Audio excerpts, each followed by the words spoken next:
Welcome to Science Easy Tech channel. In this video, we are going to discuss about digestion, absorption, metabolism and storage of proteins. Already I have posted many videos with regard to nutrition. If you have not watched those videos, I have given the link in description box, suggested end card and icon. Or you can watch our channel playlist Bsc Nursing Nutrition for first year for more nutrition related videos. Already I have posted on digestion, absorption, metabolism and storage of carbohydrates and fats. So in this video, we are going to discuss about digestion, absorption, metabolism and storage of proteins. Before moving on to the topic, if you are new to Science Easy Tech channel, just take a moment to subscribe our channel and also to press the notification bell icon in order to get connected with our latest updates. Let's move on to the topic. Digestion, absorption, metabolism and storage of proteins.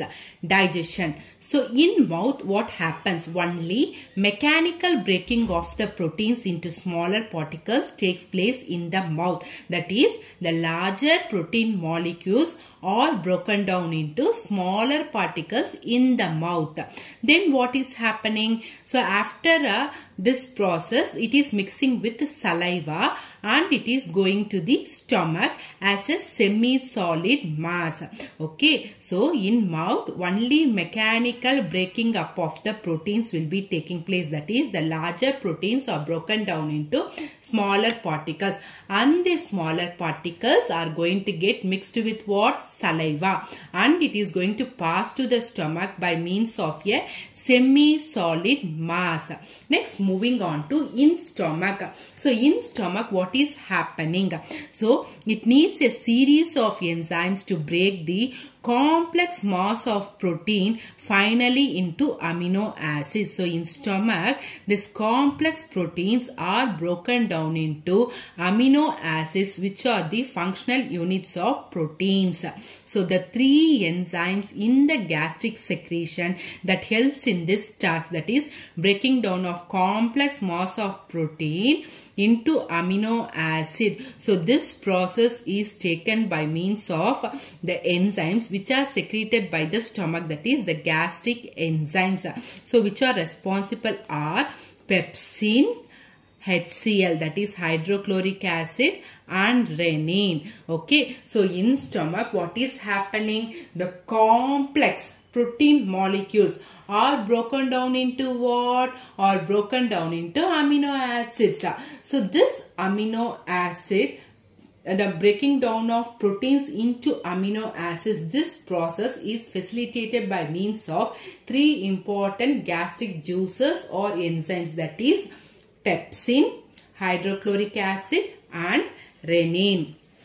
First, we will see one by one. So, the pepsin, the main gastric juice, is first produced as an inactive proenzyme called pepsinogen. Okay, so the pepsin, it is the main gastric juice which is first produced as inactive proenzyme. Proenzyme means the proenzyme is converted to enzyme. So before the enzyme formation, the structure is called as proenzyme. So that is called as what? Pepsinogen. So the pepsinogen, so the main gastric juice, that is the pepsin, it is formed from what? Inactive proenzyme, that is inactive pepsinogen is converted into active pepsin. Okay, inactive pepsinogen is converted into active pepsin.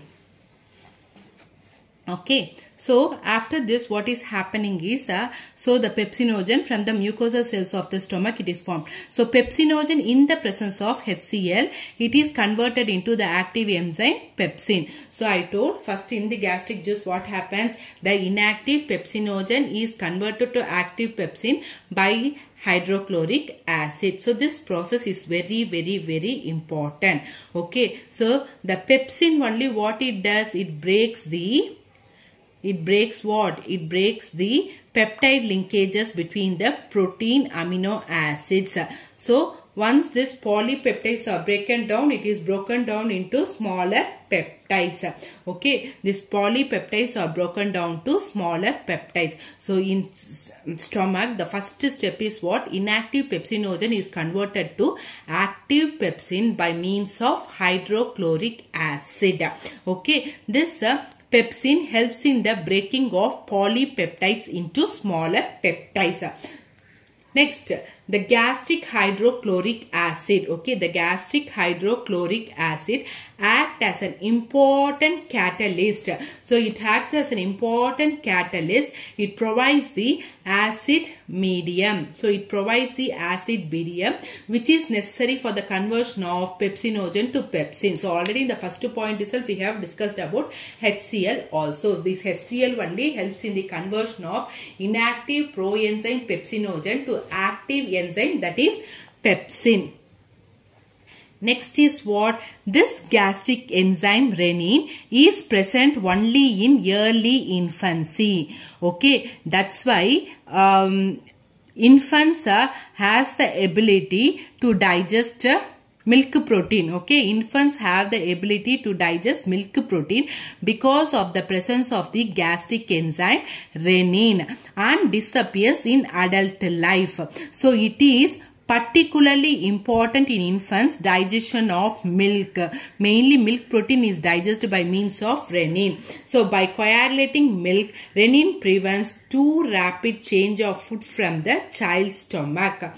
Next, moving on to small intestine. So in stomach, I will summarize three important gastric juices or enzymes are responsible. What are they? Renin, hydrochloric acid, and pepsin. First enzyme what is formed is pepsin. So this pepsin is formed from inactive pepsinogen is converted to active pepsin by means of what? By means of hydrochloric acid. So this pepsin will be breaking down larger polypeptides to smaller peptides. Hydrochloric acid, it helps in the conversion of what? Inactive pepsinogen to pepsin. Then moving on to renin. Renin helps in what? It helps in milk digestion, mainly in infants, but it is not present in adults. Next, moving on to small intestine. So the pancreatic enzymes continue breaking down the protein into simpler substances. So in pancreas, the proteins are further broken down into simpler substances. So here you have something which is very important, that is trypsin and chymotrypsin. So first we will see trypsin. So the trypsin is secreted. So here also it is inactive. In the inactive form it is called as trypsinogen. Like pepsin in inactive form we have told as pepsinogen. Similarly, trypsin secreted as inactive trypsinogen. It is activated by the hormone enterokinase. Like pepsinogen is converted to pepsin in the presence of what? Hydrochloric acid. Similarly, in small intestine, this trypsin is the trypsinogen, the inactive trypsinogen is converted to active trypsin by the presence of enzyme enterokinase. Anything completing with the ASE is an enzyme. Entero means it is secreted in the intestine, this enzyme. That's why it is called as entero. Entero means something related to intestine. Okay. So this enterokinase is produced where? Is produced by the duodenal wall glands. Some glands produced in the duodenal wall. So it acts on large polypeptide, and it also breaks this large polypeptides into smaller dipeptides. Like pepsin breaks larger polypeptides into smaller peptides. Similarly, this trypsin also breaks what? Larger polypeptides into smaller dipeptides. So first thing, in small intestine you have to keep in mind two important things. What are those? Trypsin and chymotrypsin. Trypsin, inactive trypsinogen, is converted to active trypsin in the presence of what enzyme? Enterokinase. Where this enterokinase is secreted? Yes, it is secreted in the glands of duodenal cell wall. So it acts on larger polypeptide fragments, breaking them into smaller dipeptides. Next, in smaller intestine, chymotrypsin produced in the pancreas as inactive form. It is also as chymotrypsinogen, which is then activated by trypsin, which is already present. Trypsin is already present. So this chymotrypsinogen is converted into active chymotrypsin by the presence of trypsin. So thus the protein splitting action, that is the polypeptide, is converted into dipeptides and peptides. That action is going to get continued. So first inactive trypsinogen is converted to active trypsin by the presence of enterokinase enzyme, which helps in breakdown of larger polypeptides into smaller dipeptides. Next is chymotrypsin produced in the pancreas as chymotrypsinogen, which is then activated by trypsin, which is already present. Okay, inactive chymotrypsinogen is converted to active chymotrypsin in the presence of what enzyme? In the presence of trypsin. Thus the protein splitting action goes on. Next is Carboxy Peptidase attacks the carboxyl end of the peptide chain, thus providing smaller peptides and free amino acids. Carboxy Peptidase, this will be attacking the carboxyl end of the peptide chain, thus providing smaller polypeptides and free amino acids. Okay, so next is what? Carboxy Peptidase. So this will be attacking. So one is peptide end, one is carboxyl end, one is amino acid end. So in the peptide chain you have carboxyl end. Okay, this carboxy peptidase attacks the carboxyl end of the peptide chain, thus providing smaller peptides into free amino acids. So carboxy peptidase, it acts on what? Yes, it acts on the carboxyl end. In the name itself we will be knowing it acts on the carboxyl end of the peptide chain, thus providing smaller peptides and free amino acids. So at last we can discuss with this diagram. Now we will see the amino peptidase, like carboxy peptidase acts on the carboxyl end. This amino peptidase and dipeptidase will be the enzymes of peptide group, helps in breakdown of remaining products, that is polypeptides or dipeptides, into free amino acids. So this amino peptidase will also help in the breaking down of larger peptides or polypeptides or dipeptides into free amino acids. Next is absorption.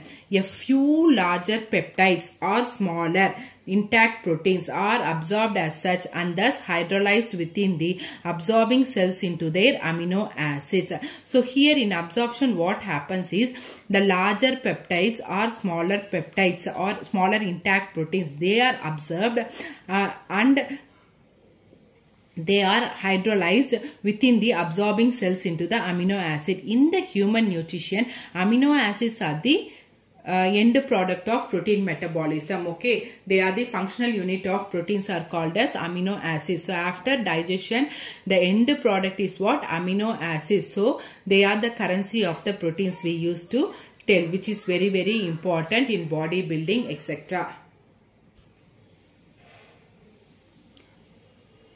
So after absorption, these amino acids are taken up by the blood capillaries of the mucosa and they are transmitted to the blood, that is plasma and erythrocytes, to liver and other tissues for metabolic utilization. Okay, so after absorption, these amino acids are absorbed by the capillaries and through the plasma and RBCs, that is erythrocytes, it will be traveled to the liver and other tissues for further function, that is protein functions we have seen, no bodybuilding, growth, like that and all.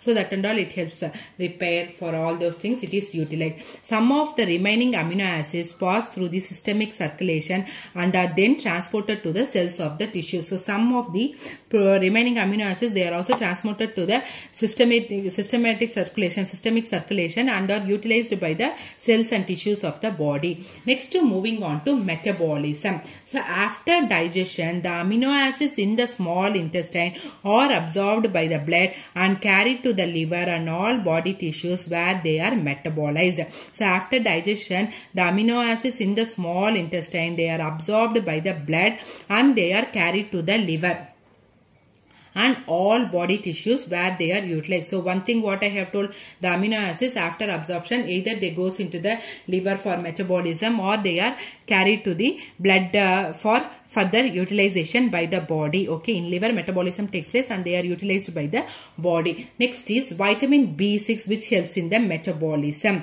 Okay, so this vitamin B6 helps in the metabolism. It acts as a cofactor or coenzyme in this metabolism, mainly in the transamination reaction. Okay, that in transamination reaction, what is taking place means in protein metabolism, transfer of the nitrogen from one keto acid to the another keto acid. Okay, transfer of nitrogen from one keto acid to another keto acid. Okay, so this vitamin B6 helps in what? Helps in the metabolism of amino acids. Mainly, it acts as a cofactor. It acts as a cofactor and or coenzyme in what? In transamination reaction. In transamination reaction, what happens?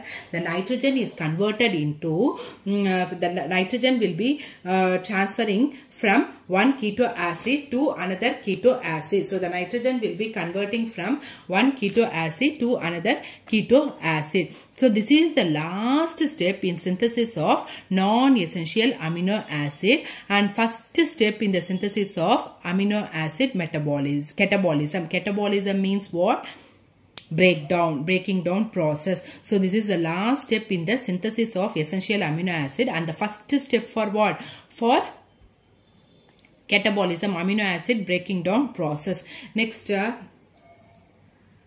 is transamination. Transamination reaction, what happens? It is very important in metabolism of protein. So in transamination reaction, it converts amino acid into L-glutamate. So in transamination reaction, it converts amino acid into L-glutamate, which undergoes, this L-glutamate will be undergoing oxidative deamination to form ammonia. So here transamination converts amino acid into L-glutamate. It converts amino acid into L-glutamate or levoglutamate, which undergoes oxidative deamination to form ammonia, which is used for the synthesis of urea.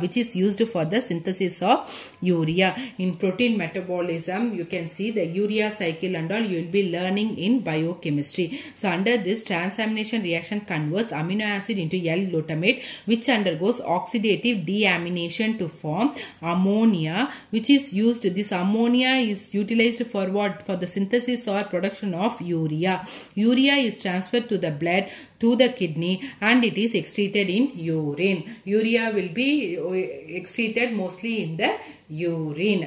Okay, so the blood urea level will be between 10 to 30 or 10 to 40 milligrams per deciliter. Okay, so glucose-alanine cycle.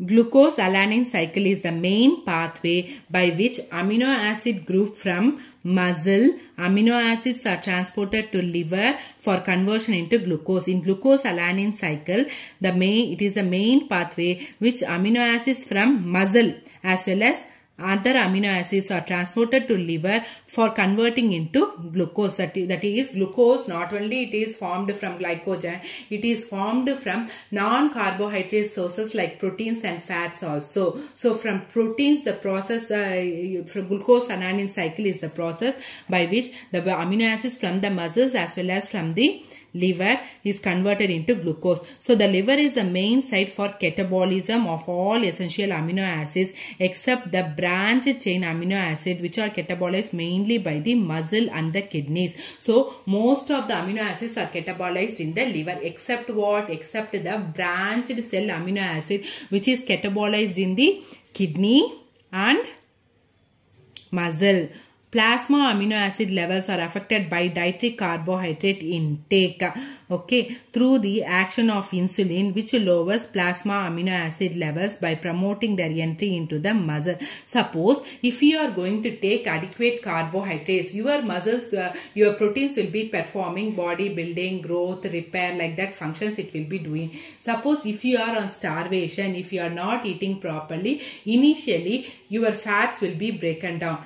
After that, also if you are on starvation, your proteins will be starting breaking down to produce what? To produce the energy. But if your carbohydrate level is normal, the proteins will be doing its primary function, which is growth and body building and repair. Okay.